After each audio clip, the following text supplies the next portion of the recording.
not permitted to bring an abomination, strength, and idolatry into your house. And if you do, you will become a cherem kamo. You become something. How do you explain cherem in English? It would be like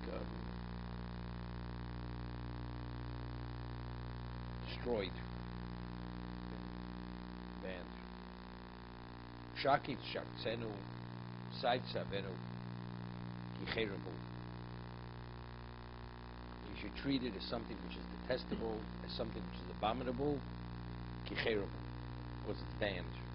The word cherem is a strong word, and banned. It's like it's the curse. It's a thing which is a curse. Haru means something which is destroyed. It's interesting. The Baal Turim says, "Cherem, the letters cherem." This is for you. This is the Baal Turim. Cherem and Ramach. Ramach is what will be part of the person's body. If you violate the cherem, the Ramach will be destroyed. He says, "Cheros is Ramach, shenefroim mi Ramach ivoro, v'myarzu b'tshuva yeh rachem." The word rachem is also cherem, same letters as cherem. Mercy. Ze berog is rachem. Cherem is something which consumes, destroys, annihilates. And he says, if the person does tshuva, then the word cherem becomes rachem, same letters, rachem. And he quotes the posuk that we say, Roges rachim tiskor. Even in the state of roges is anger. Hashem's anger, rachim tiskor. Hashem will remember rachim if you do tshuva. Terrific. Cherem, every part of your body. But if you do tshuva, then the cherem becomes rachim. Ramach, cherem. Okay, good.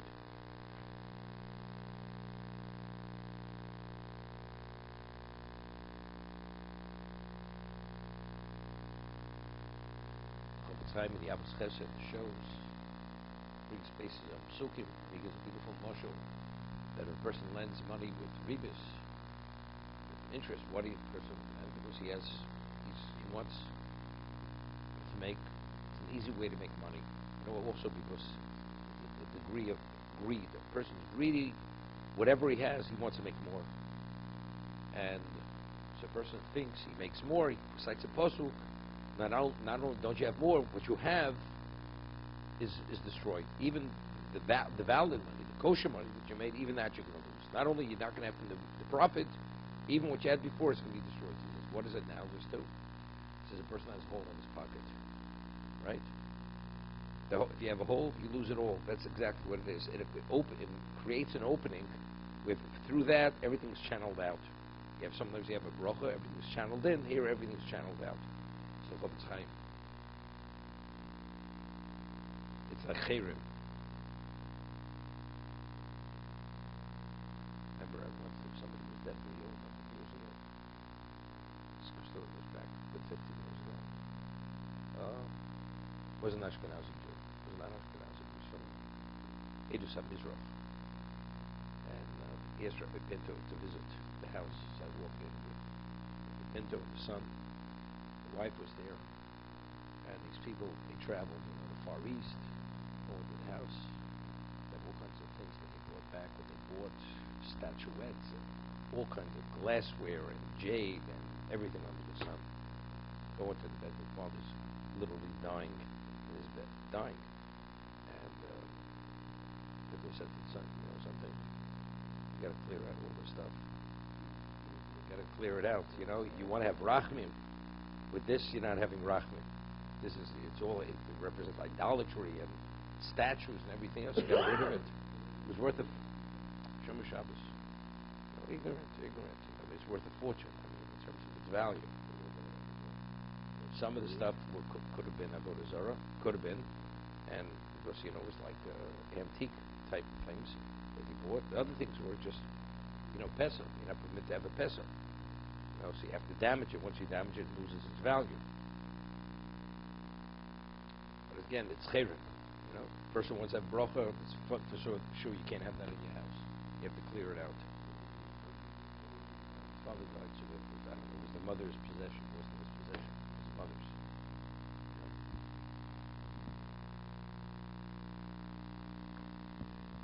Kol ha-mitzvah asher nochi nitzavcha hayom tishmon masos. Right? It's obvious. The word kol is superfluous. You could say mitzvah asher nochi nitzavcha hayom. What's the whole mitzvah? Kol ha-mitzvah tishmon masos l'matichyon, that you should live revisem, you should increase in number, vosem, vishtem es oretz, asher nishba lavosechem.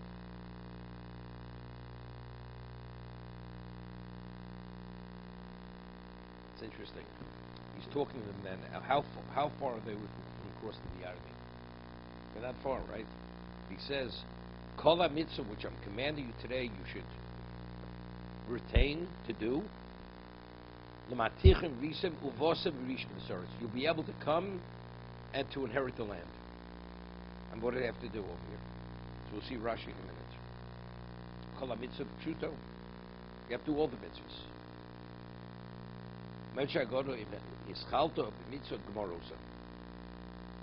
Start up she'eno nikreis ha-mitzvah el al shem gomro. Mitzvah only identifies with the one who completes the mitzvah. Shenemar v'satzmos Yosef she'herdu b'nei Yisrael Mitzrayim kovru b'Shechem. It says the remains of Yosef, which b'nei Yisrael took out of Egypt, was buried in Shechem. Lo Moshe lebado nisasik ben lalusa. Moshe is the one who was involved to take them out. So what is it attributed to b'nei Yisrael? Elo fish lo hispit legomro. Since Moshe Rabbeinu wasn't able to complete the mitzvah because he never came to Eretz Yisrael. Gomro Yisrael nikris al shmon. Therefore, the mitzvah identifies with them. Now, it's interesting. Why did Yosef not want to be buried in Egypt? Right? No. That's why Yaakov didn't want to be buried there. Why did Yosef not want to be buried in Egypt? So, the Bedos Slavchod came from the shape of Menashe. And it says they wanted a portion of the land. And when it identifies Bedos Slavchod, it traces the lineage back to Yosef. So Rashi says, why? Because the reason why Yosef wanted to leave, just as Yosef was Mechavi V'Sa'oretz, his grandchildren all had special love for the land. That's what precipitated their interest in wanting to have a portion of the inheritance, because otherwise they wouldn't have had a share in the land. But because they had a special Chaviva Sa'oretz, they had a love for the land, therefore they came forth to Moshe Rabbeinu. Okay? So everybody thinks the reason Yosef wanted to be, he wanted to leave with his brothers, or he didn't want to be in Egypt because it's Avodah Zarah. But you see from Chazal, based on the pasuk that Bnei Slavchod are traced to Yosef, it's because it's Chaviva Sa'oretz. So it comes out this way. When he said, I want you to take my remains with you. Now, what was the intention? To get him out of Egypt, or to bring him to Eretz Yisrael? To get him to Eretz Yisrael. So it comes out very good now. Why did everybody else was busy borrowing gold and silver. What was Moshe doing? Moshe was looking for the remains of Yosef, because that was a prerequisite to go out. They couldn't go out without it. This is, as the Gemara tells us, the Pasuk in Mishlei, Chacham Levi Kach Mitzvos. He was the wise one. Because you could gather all the gold in the world. Without Atzmas Yosef, you're not leaving. So it comes out.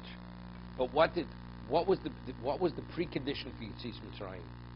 Not just taking him out, bringing him to be buried in Eretz Yisrael. He had to arrive. That was the mitzvah. So therefore, it's very good now. So what Moshe did, he didn't complete what Yosef. He started it, but who actually brought about the result? The Bnei Yisrael. So therefore, it's attributed. The removal is attributed because if you don't come to the end, it's all meaningless. That's what I'm saying. It's one mitzvah. The mitzvah is not to take him out. The mitzvah is to bring him, that he should arrive. Except you can't arrive unless you're taken out.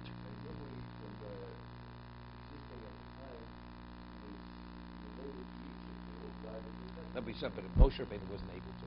Moshe wasn't able to go into Eretz Yisrael, of course. Right. But I'm saying, so if it was the Bnei, therefore I'm saying, in this particular case, therefore it's attributed to Bnei Yisrael, not him. But he took him out. Here, Besatzmas Helu Bnei Yisrael Mitzrayim, Kovru B'Shchem. They took him out of Egypt. The answer is because the taking out of Egypt was to bury him in Shechem. That was the purpose. It wasn't just to take him out of Egypt. That's why it identifies with that.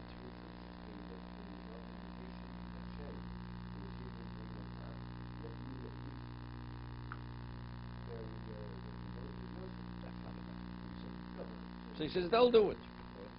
Someone else could. You don't have to do it. You want to do it? You want to do a lot of things. But that's not a reason. As they say, shvach a reason. It's a weak point. Okay, let's see the Maral. Okay.